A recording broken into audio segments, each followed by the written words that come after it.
Hello and welcome back to another episode of this week's watches, and this week we have again another great variety for you guys and girls of 12 watches, a lot of Rolex, some Tudor, some very cool Tag Heuers and Heuers, as well as some other interesting pieces as well.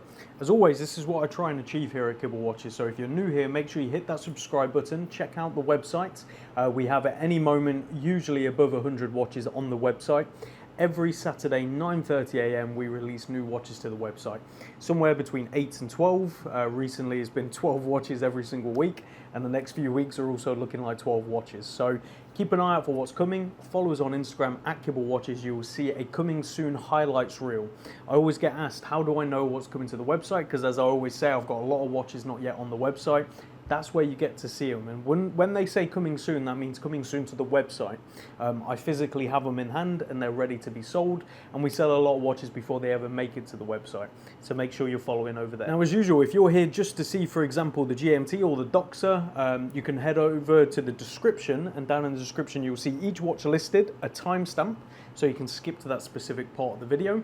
And you'll also see a link to the website where you can see all the details, photos, additional photos, and all the extra bits and bobs, including the price if it's still available. If it's sold, it'll obviously say sold. So before we dive into the watches on the table, what is on wrist? I am wearing a beautiful 18 karat pink gold Movado. This is one of the personal collection and one I hope to never have to sell because I absolutely love it. Beautiful Francois Bourgel case, really interesting. Hand finished 18 karat gold dial, bumper automatic, and at the time when this was released, back in the 50s, it was more expensive than a Calatrava from Patek because of the complication of the bumper automatic, the solid gold dial, which was hand finished, all these different things. It made it more expensive at the time, which is just absolutely insane. And obviously, as a lot of you probably know, Francois Bourgel was the case maker for Patek and many other brands at the time as well. So it's a very special watch, very interesting watch, and one I wanted for a very long time, and I've been fortunate enough to own it for quite a while now, and it's one, as I say, I hope to never have to sell. So now let's crack on with the watches, which is obviously what you're here to see, and we're going to start with a beautiful Rolex GMT Master reference 16700. I now have 3 of these, all Pepsi and all varying degrees of fade on the bezel. I have one with no fade, one with a lot of fade, and then this one which I think plants nicely in between the two. So there's definitely one for you if you want a Pepsi but you can't quite decide on if you want fade or not. So let's take a closer look at this. There we go. I've been very excited to bring this one to you guys and girls. What you're looking at is a gorgeous Rolex GMT Master 1, not the GMT Master 2, reference 16700, and this one's from circa 1996 with a Rolex box. It unfortunately has no paperwork or anything like that, but what you're looking at is an original tritium dial, tritium handset, and a really beautiful original faded Pepsi bezel. You can see it's going to this pink shade and it is fading beautifully. Really nice original sign screw down crown, and as you can probably tell already, that case is razor sharp. This is actually an unpolished example, and as we flip it over, you can see the green sticker is still present. If I can get that angle right, you can see the reference 16700 on that caseback sticker, as you'd expect as well. Comes paired on its original bracelet, which is just as sharp. Really nice overall example. You can't go wrong with one like this. To be honest, all 3 I have you can't go wrong with, but it's nice to have all 3 so you can come in, check them out, see them in person, and decide which one's more for you. They're kind of similar ages. I think the other 2 are 1991. This one's 1996, so maybe a potential birth year for some of you out there. 1 year older than me. And inside is an automatic Rolex caliber 3175. So this is just a very nice, very clean, very honest example. And I think if you're in the market for a GMT, you can't go wrong with these because they're coming in under £9,000, which is really great value if you ask me, to get something neo vintage that's still tritium, which will age and will develop patina, as you can tell by just the bezel alone as well, which I'm personally a big fan of. I know not everyone is, but you get that option. So let's show it on wrist and talk dimensions. And here we go on my 7-inch wrist. It will come as no surprise that this wears incredibly well and is super comfortable. At 40mm by 46.5mm lug to lug, only 11mm thick. These are noticeably thinner than the modern versions, in my opinion. At least they wear a lot better on the wrist, and 20mm on the lugs with drilled lug holes to make strap changing nice and easy, and it is one of those watches that looks great on a leather strap as well as the bracelet. So go check this one out on the website today. Now on to Submariners, and we technically have 3 if you include the Tudor obviously, but we're going to start with the Rolex Submariner Date. This is obviously pre-ceramic, 40mm. The kind of Submariners I personally like, the ceramics are great, don't get me wrong, but a pre-ceramic is always preferable to me, as are most of the 90s Rolexes. I just prefer them, or 80s, or even earlier obviously, but we're going to take a look at the Submariner Date, so let's take a closer look. Now on to the Rolex Submariner Date, arguably one of the most recognizable watches in the watch world, I would say, other than the Daytona. So this is the pre-ceramic reference 16610, as you can see, date over there with the Cyclops above it. What you're looking at is a really nice original tritium dial, tritium handset, original bezel with its tritium dot as well. All very nice, very clean. It has been worn, it has been loved, but it's been kept very, very well. As you can see, really nice sharp corners still. A couple of minor marks on the bezel you may see under intense light and magnification, but nothing major at all. And at the end of the day, these are aluminium bezels, not ceramic, so they will scratch, they will fade, they will develop patina, as will the tritium, which again is part of the selling point, in my opinion, of these neo vintage watches. They're not quite at the point of developing huge patina for the most part. Obviously some of them have, but they will, and I think that's kind of the beauty. This is some of the last watches by Rolex that will do that, as far as we're aware. So inside is an automatic Rolex caliber 3135, and this specific model is from March 1995 with its box and paperwork, which is quite nice as well. As I've said many times, box and paperwork for neo vintage 90s pieces and before isn't necessarily a deal breaker for me, because at the end of the day, back in the 90s, people didn't really care about the box and papers, not like today where we sort of obsess over those things, right? Back then it was literally just a box and a piece of paper, and oftentimes they'd get lost or thrown out or just weren't considered important. You know, how was they to know that there'd be this huge collecting community around pretty much all watches, which is kind of fascinating really. Comes paired on its original bracelet, which is in very good condition, as you can see, and it does have its dive extension as well, as you'd expect. Really nice example, nice clean all around. You know, this is one you really can't go wrong with if you're after a date Submariner with box and papers. Obviously you will be paying a slight premium for box and papers. That's something just to keep in mind. If you wanted a watch only, it will be cheaper, but at the end of the day, it's not a huge amount to sort of not make it justifiable in either direction, if that makes sense. So just choose whichever one you prefer. But let's show this one on wrist and talk dimensions. And here we go on my 7-inch wrist, a classic looking watch in classic proportions, and it wears incredibly well. I'd like to know down in the comments, what's your preference over date or no date of the Submariner? So this is 40mm by 47mm lug to lug, 12.5mm thick, and 20mm on the lugs with drilled lug holes to make strap changing nice and easy. There's some fitted rubber options out there from like Rubber Bee and a couple of other strap makers that are quite nice, but to be honest, I'd be wearing this on the bracelet personally.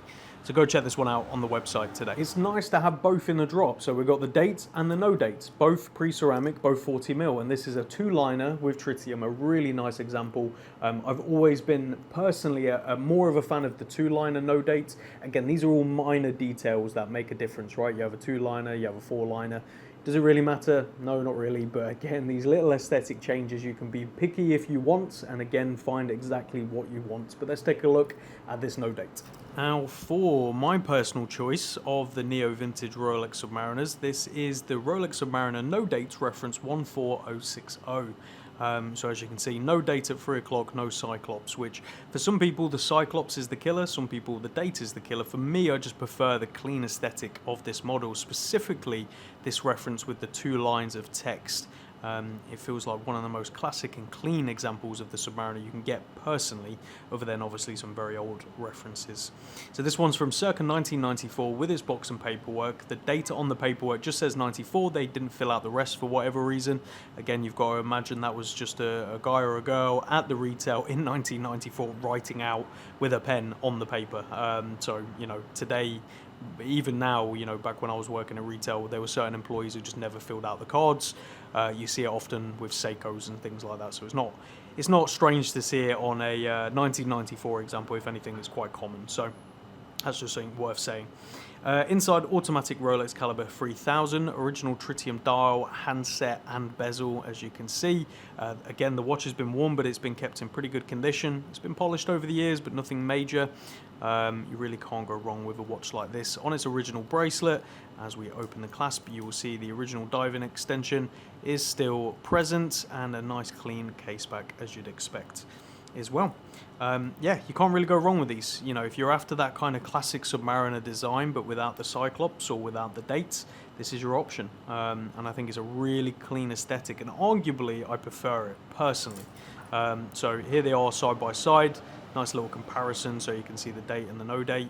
Let me know down in the comments what would be your choice. But let's show this one on wrist and talk dimensions. And here we go on my 7-inch wrist. As you can see, really nice proportions, just pretty much the same as the Submariner date. However, I do find the no date wear slimmer, even though on paper it isn't actually any slimmer. So I don't know why that is. Maybe it's just an optical illusion, but who knows. 40mm by 47mm lug to lug, 12.5mm thick, and 20mm on the lugs. So endless options, as the same as the Submariner date. So go check this one out on the website today. Now on to a very special Tudor Submariner date. This is the reference 79090, and this is the full 40mm size. This is kind of the one people want, and this one's from 92. A really nice example with tritium on a Tudor bracelet. You can't get a lot better than this. Price-wise, it's definitely up there. You know, they're not a huge amount different to the Submariners. Yes, a couple of £1,000, which obviously is a lot of money, don't get me wrong. But when you're spending this kind of money, it's not a huge stretch, obviously, to go to the next level for most people. So you're buying a Tudor Submariner because you love the Tudor Submariner, you want something a bit different and arguably rarer. So let's take a closer look at this. Now onto a very beautiful and special Tudor Submariner date. As you can see right here, this is specifically the reference 79090, and this is the full 40mm size with the black aluminium bezel, tritium on the dial and tritium on the hands.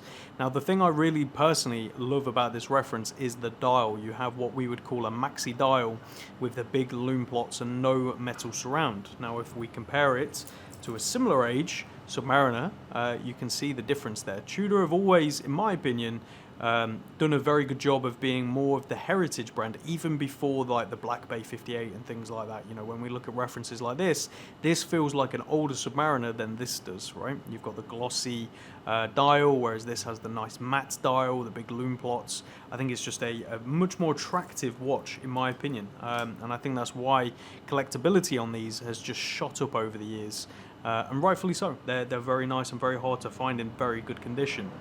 And talking about condition, this one is fantastic. You'll be hard pressed to find a better one, to be honest. It does come with its original little red Tudor box, but no paperwork, unfortunately, and it does date to circa 1992. Comes on its original Tudor bracelet, as you can see, and as we flip it open, you still have your Tudor dive extension as well. Nice signed case back. There is a date engraving on the case back. We've left it on there. You can have it. We can have it removed if you'd like. Basically, it will be lasered out. But we've left it there just because, again, I prefer to keep watches as they're presented to me. It's part of their story, and it's just what I prefer. Inside, an automatic ETA 2824-2, so an easier and cheaper movement to service as well compared to the Rolex. Nice Rolex signed screw-down crown.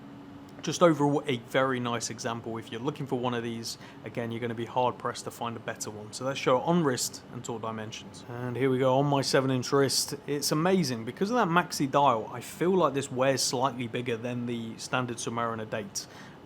Again, I can't exactly tell you why, but it just feels like that on wrist. And this is where, you know, booking an appointment, coming to the office, checking some of these watches out in person is always a good idea. So this is 40mm by 47mm lug to lug, only 12mm thick, so slightly thinner than the Submariners, and 20mm on the lugs. So again, endless options for swapping out with this one. You do also have a Hesselite crystal as opposed to a sapphire, which you get on the similar age Submariners. So again, really lending itself to that vintage aesthetic and style. So go check this one out on the website today. Now, if you want that vintage aesthetic, but you don't want that price tag, the Black Bay 58 is definitely the one to get. They do it in blue, they do it in black. I have a black right here in my hand, and I have a blue on the website. So again, the options are there. I always try and have them in stock. And again, at their price point, it's incredible value. Even at retail, I think it's good value at over £3,000. So well under £3,000, you know, close to the £2,000 mark. These Tudor Black Bay 58s are incredible. So let's take a closer look at this one. Modern day equivalent of the Tudor Submariner. This is the Tudor Black Bay 58 in black. As you can see, a classic watch, really great proportions, and has definitely become one of my most sold watches, I would say. The 58 in general, I've sold in like an eye-watering amount of them over the years, and it's got to a point where the price is so attractive that a lot of people are really considering them. People who wouldn't usually have considered the Black Bay 58, but at this price point, just over £2,000, there isn't really a lot that can beat it, both in build quality, design, spec, everything, you name it, this watch has it. So this is the reference 79030N, and this one's from October 2021 with its box and paperwork. It also comes with a fitted rubber strap, not from Tudor, from a different brand. You can go see that on the website photos. I believe it's a Vanguard strap, so it's quite a nice option to have. So you can switch and swap between the two. And behind the case back is an automatic Tudor caliber MT5402, an in-house well-regarded movement. You can see still a sticker on the clasp right there. And the watch is sold in worn condition. You will see scratches, but overall it's very fair for the age, I would say. And we can always have it polished to look good as new again for you, if you so desire. But yeah, not an awful lot to say about this one. It's a classic. It's going to continue to be a classic. I suspect it will be a long time before they discontinue it. I mean, I could be wrong. Maybe they'll discontinue it to do some subtle upgrades like the clasp and things like that. But for the most part, I think we're going to see the 58 or some form of it in the long-term Tudor collection for the foreseeable future, and rightfully so. So let's show this one on wrist and talk dimensions. And here we go, comfortably on my 7-inch wrist. This is a watch that every time I put it on, I can see why so many people love it. It's just so comfortable, so easy to wear. So 39mm by 47.5mm lug to lug, only 12mm thick and 20mm on the lugs. So endless options, but as I say, this comes with its bracelet and a fitted rubber strap option. So between those two, I think you're all set. But go check this one out on the website today. Now let's switch over to a Tag Heuer Carrera re-edition. This is actually the Heuer on the dial, and this is the tritium version, 36mm CS3111 as it's called. Very, very cool watch. This is an unpolished example, so we can polish it for you if you'd like, but it's nice because this is the tritium model with the tritium dial and tritium hands. You will find a lot of these references, but they have the Luminova dial or Luminova hands. Either they were produced after the very late 90s, so like 99, 2000, which is when they switched over to Luminova, or they've been serviced by Tag Heuer and had the dials swapped and the hands swapped. Whereas this one's still tritium, which is nice. So let's take a closer look. Now for a Tag Heuer Carrera re-edition, which in today's world isn't an uncommon thing to hear, but back in the 90s they weren't doing an awful lot of them, and this has become one of the more popular models. They did it in white as well as the black, and they also did it in solid gold. But this model right here is the reference CS3111 from the circa late 1990s, and this one, as I mentioned in the intro, features its original tritium dial and tritium handset. So they made this model into the 2000s, so there is a crossover of switching from tritium to Luminova, as with most brands. So you see a few of these out there, but most of them have the Luminova dials and the Luminova hands rather than the tritium. So it's really nice to have an original tritium one here to offer you guys. Now, as I say, the case is unpolished, it is worn, there are scratches, it's to be expected, but it is unpolished, so we can have it polished if you so wish, or we can keep it nice and sharp, whatever you prefer. It is a Hesselite crystal, so we've polished it up for you, so it will scratch as you wear it, but it can be polished, so it's not the end of the world. Has original Heuer crown, nice pump pushers, and as we flip it over, a very simple Heuer sign case back with the reference and number on that case back. Now inside here is a manually wound Lemania 1873, a very reliable workhorse movement used by many brands, and is actually the base of the Omega Speedmaster movement that they were using at the same time. So a very, very good movement, and something you will not have any problems with, and it will be easily serviceable in the future as well. Got it paired on this nice Gekota leather strap with an original Heuer reproduction buckle as well, which is very nice to have with the watch. But let's show this one on wrist and talk dimensions. And here we go on my 7-inch wrist. They have absolutely nailed the reproduction of this one, in my opinion. It's one of the closest ones they've done in a long time. And yes, some of the new re-editions with the sort of glass box design are very nice, but this feels and looks like a vintage Heuer, whereas those ones, in my opinion, are getting close, but they're not quite there. So this is 36mm by 44mm lug to lug, 12.5mm thick and 18mm on the lug, so endless options for swapping this out if you're not a fan of this pairing, but it feels very true to sort of a vintage Heuer Carrera in my opinion. So go check this one out on the website today. Now onto a Tag Heuer Pilot Chronograph. This is pretty cool, and it's quartz as well, which will come as quite a big surprise to a lot of you. 41.5mm is quite big. It reminds me of sort of like a Navi timer, but by Tag Heuer, and again that sort of quartz movement. Tritium as well, really nice example, and again quite affordable really when you consider what you're getting. So let's take a closer look. Now we're on to a first gen Tag Heuer Pilot's Chronograph. As you can see, a very interesting looking watch with tritium and a lot going on the dial and bezel. This definitely reminds me of a Navi timer of the time as well. You can even see a date over there at 3 o'clock with a reverse cyclops on the dial, so that's not actually protruding out of the crystal, that's on the dial sunken in. I've seen a few brands do that, and it's always nice when it happens because you get the benefit of the magnification, but you don't get the intrusion of the crystal, which I know is some people's complaint on the Submariner and the Rolexes in general. As we start the chronograph, you'll see it ticking away. It's a higher beat quartz, not quite a mecha quartz or a smooth sweep, but definitely smoother than your traditional tick tick tick of a standard quartz. So this is a reference 230206, and it's from circa 1983. And this one doesn't come with any box and paperwork, unfortunately. It's the original faceted crystal, which has a very nice profile to it. Unfortunately, it has got a couple of scratches, but nothing too major in my opinion. Obviously, see the photos. We do our best to show you all those scratches and marks. And I'm unaware of any crystals that we can get off the shelf for this one, so it would be having to go back to Tag Heuer if you did want to get that crystal changed. You've got your original friction fit bezel, so that means it rotates freely. You've got original crown right there and pushers, all very nice, and a nice profile to the case.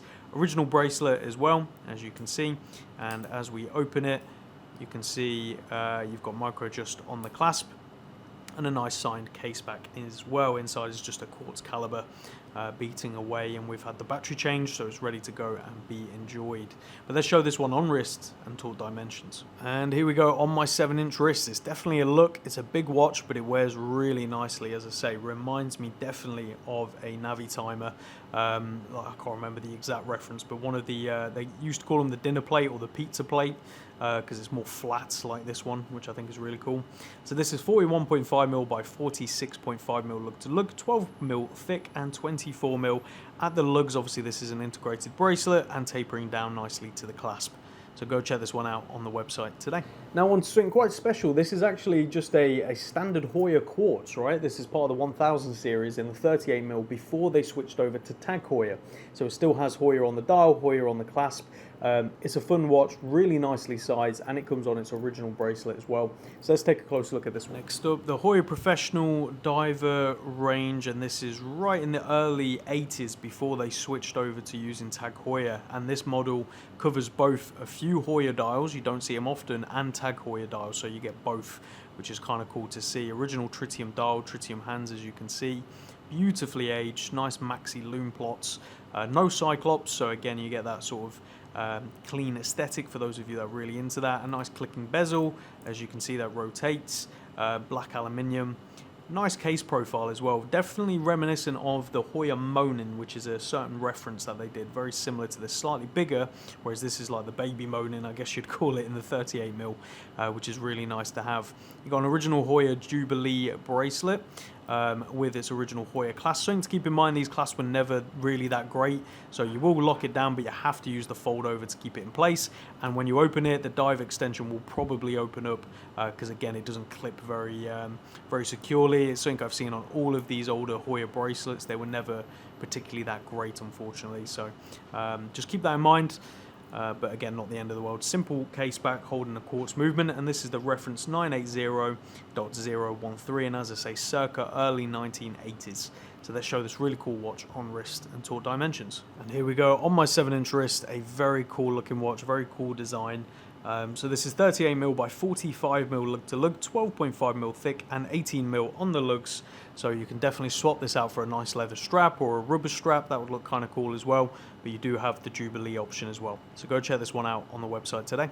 And the final Tag Heuer on the table, often nicknamed the Wolf of Wall Street, and you can see why. This is a Tag Heuer Professional Quartz bimetal, a really, really nice example with the black dial and the gold. You really can't go wrong with this. It's a big look for not a lot of money, and it's quite fun as well. It's definitely reminiscent of a certain era, which I really enjoy myself. So let's take a closer look. So if you're going for that 80s Wolf of Wall Street aesthetic, you've found it right here. For those of you that don't know, in the film he actually wore the all gold version of this. I believe in some scenes he may have actually worn the two-tone. I could be wrong on that, but this is nicknamed the Wolf of Wall Street for that reason, and the reference is to 980.020D, and this one's from the circa mid to late 1980s, probably more towards the late 1980s, and it is a quartz watch as well. Tritium dial, tritium handset with the gold around the hands and gilting on the dial for the logo.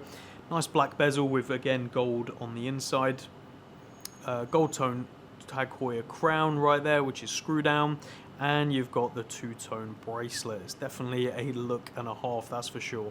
Nice Tag Heuer clasp as we open it up, you can see right there. You also have a dive extension still, and simple case back as well, hiding that quartz movement. So yeah, you really can't go wrong with a watch like this if this is the kind of design you're after. You know, there's not many options out there for this kind of look.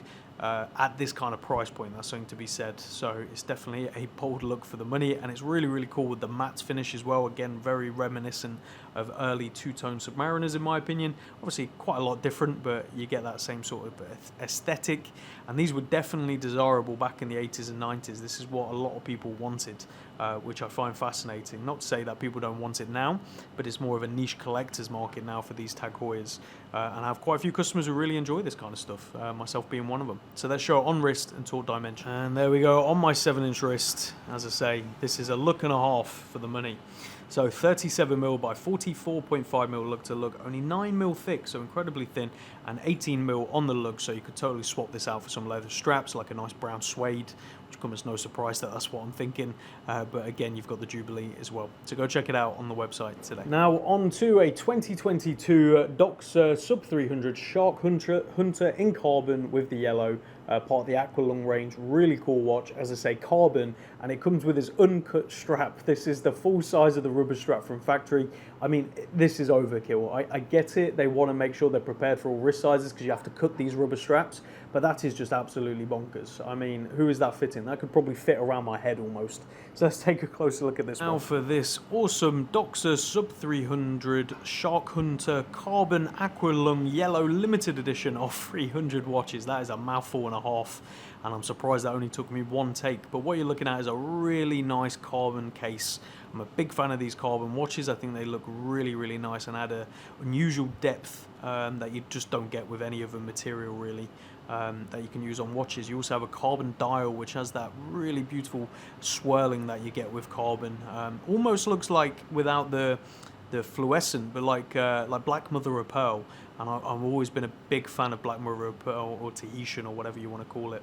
I won't bore you with the reference to this one. It's a very long reference, but as I say, limited to 300. You've got the Aqua Lung right there, the highlights of yellow, which just works so perfectly in my opinion with the carbon. It's definitely a look and a half. You've got the Aqua, the fish logo crown, screw down crown, and simple closed case back right there as well. Inside is an automatic ETA 2824-2 to chronometer spec, and it comes with its chronometer card. And this one's from November 2022 with its box and paperwork, and its uncut rubber strap that will fit an ape, apparently. I refuse to believe there's anyone in the world with a wrist this big. I mean, I could put both my wrists in there and probably still fit an ankle. It's insane.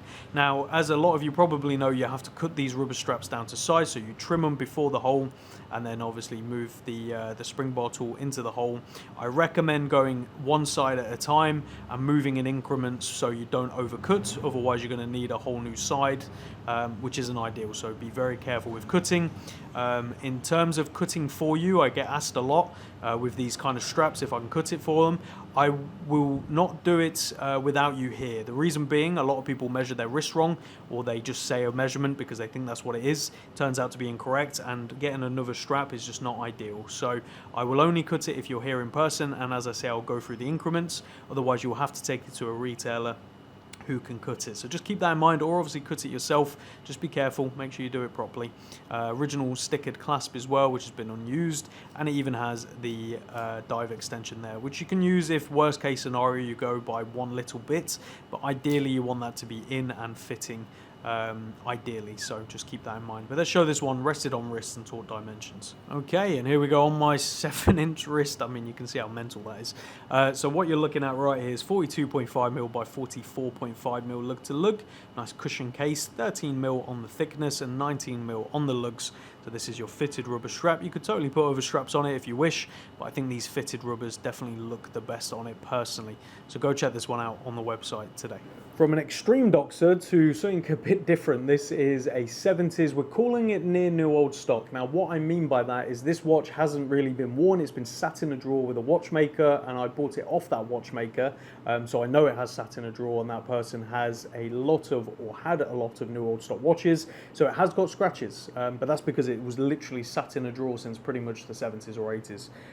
Kind of crazy really when you consider that. But let's take a closer look at this very cool, very affordable, fun doxer. Now for something unusual and interesting from doxer, it couldn't be further from what we used to with the divers. This is a very cool 70s doxer with a tritium dial, tritium handset, and this really nice textured blue dial with a white stripe through it. Again, it has a very subtle texture. It's hard to capture on the video, and an all stainless steel case, which might not sound like a big deal, but a lot of these smaller quirky designs were often chrome, which is like a plating over base metal with a stainless steel back, whereas this is all stainless steel. So that means if you wanted, we could have it polished and remove those scratches. But as I say, this is near new old stock in the sense that it was left in a drawer with the watchmaker for a very long time. So those are just where that drawer's been open and closed, and this watch has moved around. So take that as you will. You know, it's all there in the photos for you to see. Personally, it doesn't bother me at the end of the day. Hopefully you're going to buy a watch to wear it and not put it back in a drawer. So if you're going to wear it, you're going to scratch it, you're going to put some wear back into it. So it doesn't really matter in my opinion. Simple crown, nice signed case back. As you can see, with a nice design in there. Inside an automatic ETA with a quick set date, which is very nice as well. So this definitely wasn't like a cheaply made watch as we saw from some other brands, including doxer actually. They did do it in the 70s with chrome cases, pin lever movements, you know, very basic stuff, very cheap kind of throwaway watches, whereas this isn't. This is stainless steel, a nice ETA caliber. You know, you just can't go wrong with something like this. And as I say, circa 1970s. So let's show it on wrist and taut dimensions. And here we go on my 7-inch wrist. Definitely a fun design. You can also see the reference in between the lugs. Not something you'd do on a very cheap watch, that's for sure. So fun design, fun shape, and just fun for the money, that's for sure. So 33mm by 39.5mm lug to lug. So that gives you an idea. Dimension wise, a lot of people hear 33 and go, that's way too small. Is it a small watch? Absolutely, but the design helps it wear bigger than those dimensions will lead you to believe. 11mm thick and 18mm on the lugs, so endless options if you're not a fan of this funky strap pairing we've done to sort of go with the funky dial. So go check it out on the website today. And last but by no means least, another Seiko Pro Specs. This is part of the SPB range. As I said before multiple times, some of my most favorite Seikos are coming out of this range at the moment, and this is the SPB149J1. We've had them before, we're going to have them again. These are classics with the blue dial and the gold second hand. Definitely a favorite, so let's take a closer look. Classic with the SPB149J1, definitely up there with one of my favorites as part of the SPB range, because you have that really nice blue dial, the gold accents in the second hand and the text, and the matte bezel, which I am definitely a big fan of. I prefer this to the glossy bezels. I think the glossy bezels are just a bit too bright for my personal taste, whereas this matte bezel really works with the overall design. And again, that subtle blue, it's not too bright, it's not got any texture, it's very clean, very classic. I think it works great. So this is limited to 5,500 pieces. As I say, I've had a few of them. They're not particularly rare, but they're priced incredibly well. Even a retail is definitely a lot of watch for the money, but once they become pre-owned like this one, it's even better. So this one's from July 2020. Does come with its box and paperwork, an additional Seiko blue rubber strap, which is unused, and it comes with all of its links in the box as well. Some scratches to the clasp. It has been worn, but it's not been overly worn at all. And you've still got the sticker on the case back, as you can see right there. And inside that is an automatic Seiko caliber 6R35, which is one of their more upgraded movements. You really can't go wrong with it at all. So yeah, not an awful lot more to say about it. Let's show it on wrist and talk dimensions. And here we go on my 7-inch wrist. There's a reason these have become so popular, because they're not small, they're not big, they're that perfect size where they work on pretty much any wrist. So what you're looking at is 40.5mm by 47.5mm lug to lug, 13.5mm thick and 20mm on the lugs with drilled lug holes to make swapping over to that rubber strap it comes with nice and easy. So go check out this one on the website today. So there you have it, guys and girls. 12 watches, a real varied drop from neo vintage to actual vintage to everything in between as well.